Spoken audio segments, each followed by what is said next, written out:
જ્યાં જુઓ ત્યાં ભ્રષ્ટાચારની ગંદી નદીઓ વહી રહી છે. એ પછી રોડ રસ્તા હોય, બાળકોને મળતું શિક્ષણ હોય કે પછી ગરીબોને મળતી રોજગારલક્ષી કોઈ યોજના હોય. આમ તો દેશમાં લોકશાહીનું શાસન છે, પણ લોકશાહીના શાસનમાં પ્રજાને મળતા હકો, પ્રાથમિક સુવિધાઓ અને યોજનાઓનો લાભ અમુક જાડી ચામડીના લોકો લઈ રહ્યા છે.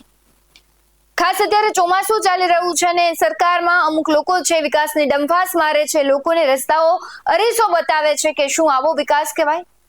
આજે રાજ્યના વિકાસની વાત કરવી છે, કારણ કે શિક્ષણ મંત્રી કુબેર ડિંડોરે એક એવી વાત કરી છે કે જેનાથી લોકોમાં ખૂબ રોષ ફેલાયો છે અને અનેક પ્રશ્નો પણ ઉઠી રહ્યા છે. નમસ્કાર, BS9 TV ન્યૂઝમાં આપની સાથે હું ભૂપતિ શાવડિયા. રાજ્યના મોટા ભાગના જિલ્લાઓમાં થોડો વરસાદ પડે કે રોડ રસ્તા પાણીમાં ગરકાવ થઈ જાય છે, મસમોટા ખાડા પડી જાય છે અને આ સમસ્યા ઘણા વર્ષોથી ચોમાસા દરમિયાન નાગરિકો સહેતા આવી રહ્યા છે. પરંતુ તેમ છતાં આ એક સમસ્યા અંગે કોઈ નક્કર પગલાં લેવામાં નથી આવતા. ત્યારે આ સમસ્યા અંગે પંચમહાલના ગોધરા ખાતે યોજાયેલ સંપૂર્ણતા સન્માન સમારોહ દરમિયાન મંત્રી કુબેર ડિંડોરે એક એવું નિવેદન આપ્યું જે પછી ભારે હોબાળો મચી જવા પામ્યો છે. શિક્ષણ મંત્રી કુબેર ડિંડોરે પંચમહાલ જિલ્લાના ગોધરા ખાતે સંપૂર્ણતા સન્માન સમારોહમાં હાજરી આપી અને આ દરમિયાન લોકોને સંબોધિત કરતા સમયે તેમણે વિવાદાસ્પદ નિવેદન આપ્યું. મુખ્ય માર્ગો પર ખાડાઓથી પરેશાન જનતાને મંત્રીજીએ કહ્યું કે સુફિયાણી તેમણે સલાહ આપી હતી ને કહ્યું કે બધી જ કામગીરી તંત્ર થોડી કરે, કેટલાક કામો જનતાએ જાતે પણ કરવા જોઈએ. મંત્રી કુબેર ડિંડોરે કહ્યું કે ખાડો પડ્યો હોય તો પાલિકાને ફોન ન કરાય, પાવડો અને તગારું માટી લઈ આવો અને ખાડો પૂરી દો. ખાડો પૂરતા વાર શેની લાગે અને તંત્રને થોડા ફોન કરવાના હોય?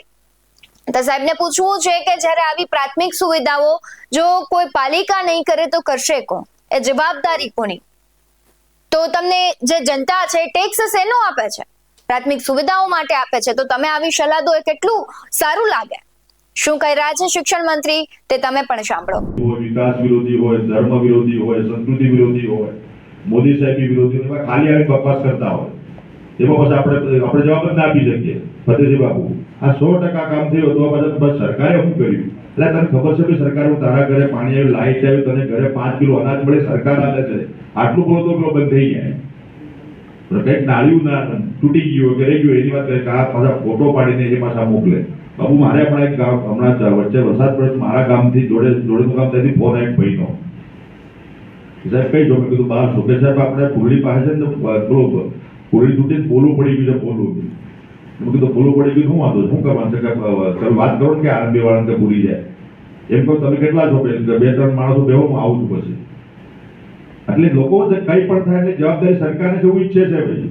તો આપણો નાગરિક ધર્મ ક્યાં ગયો આપણો? ગયા વખતે વાવાઝોડું આવ્યું ને આપણા વચ્ચે નીકળતા આપણા જીબીના થાંભલા પડી ગયા, 50-60 ઝાડો પડી ગયા, લાઈટ બંધ થઈ ગઈ.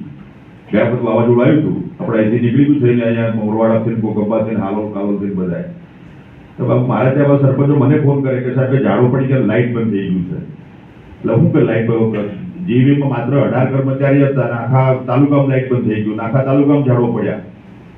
ક્યાં સુધી તંત્ર પહોંચી વળે? મેં કીધું ભાઈ ગામમાં તમે છો તો કે ગામમાં હા સર છીએ કે અમે તો ગામમાં કોવાડી છે તો હા છે, કોવાડી તૈયાર કરું, છોકરા છે કે છે, તો બધું ભેગા કરું, આવું છું.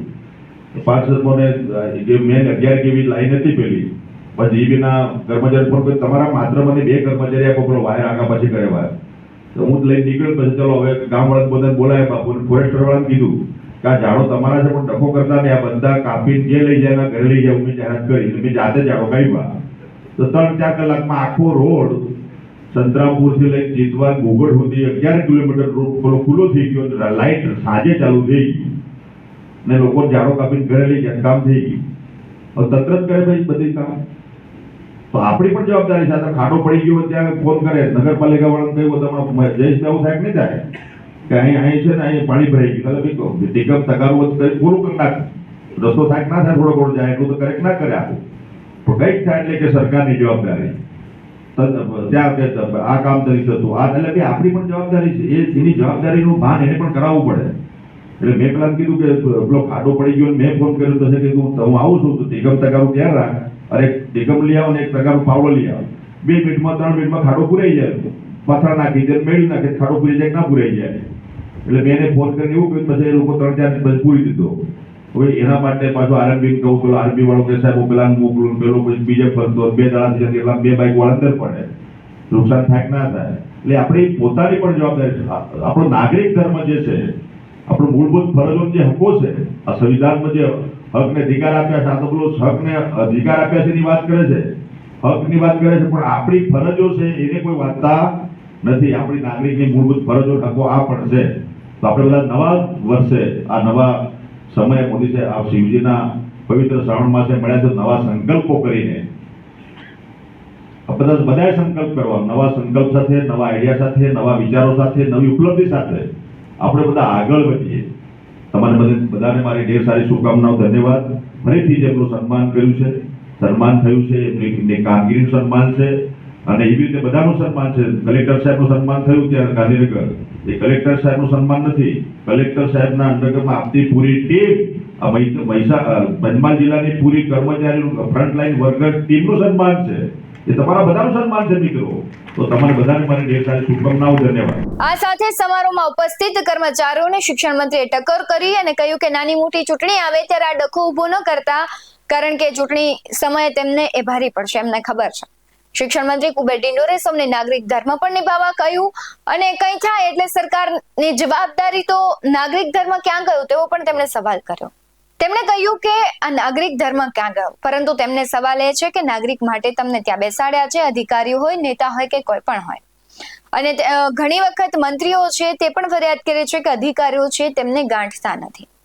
તમે નાગરિક ધર્મ શીખવાડો છો, નવા સંકલ્પ કરાવો છો, પરંતુ તમે તમારા અધિકારીઓને, ઉચ્ચ અધિકારીઓને કે જે જવાબદાર લોકોને આવી રીતના કેમ ધર્મ નથી શીખવાડતા? અને ખાસ તો શિક્ષણ વિભાગની વાત કરવી છે, કારણ કે શિક્ષણ વિભાગની બેદરકારીને મુખ્યમંત્રી પણ ટકોર કરે છે અને હસતા હસતા તમારે સ્વીકારવું પડે છે. જે નાગરિક પૈસા આપે છે ટેક્સ સ્વરૂપે, એની સુવિધાઓ મળતી નથી અને તમે ઉપરથી પાછી આવી વાતો કરો કે આ નાગરિક ધર્મ તમારો ક્યાં ગયો, અને નાની નાની વાતમાં પાલિકાને ન કહેવાનું હોય, જાતે કરી લેવાનું હોય. જો જાતે જ કરવાનું હોય તો પછી પાલિકાની જરૂર શું છે? આ એક ખૂબ જ અત્યંત સંવેદનશીલ અને ભ્રામક નિવેદન છે તે કુબેર ડિંડોરે આપ્યું છે, તેનો વિરોધ થઈ રહ્યો છે. ત્યારે આ ચર્ચાએ જોર પકડતાની સાથે જ અનેક સવાલો ઉભા થઈ રહ્યા છે કે જનતાને નાગરિક ધર્મ શીખવાડે છે, પરંતુ મંત્રી અને અધિકારીઓને આવી સલાહ કેમ નથી આપતા? તમને શું લાગી રહ્યું છે કમેન્ટ બોક્સમાં જરૂરથી જણાવજો. આવા જ બધો વાલો સાથે ફરી મળતા રહીશું. તમે અમારી યુટ્યુબ ચેનલને સબસ્ક્રાઇબ કરવાનું, અમને ફેસબુક અને ઇન્સ્ટાગ્રામ પર ફોલો કરવાનું ભૂલશો નહીં. બાકી અમને અપડેટ્સ મેળવવા માટે જોતા રહો BS19 ન્યૂઝ. નમસ્કાર.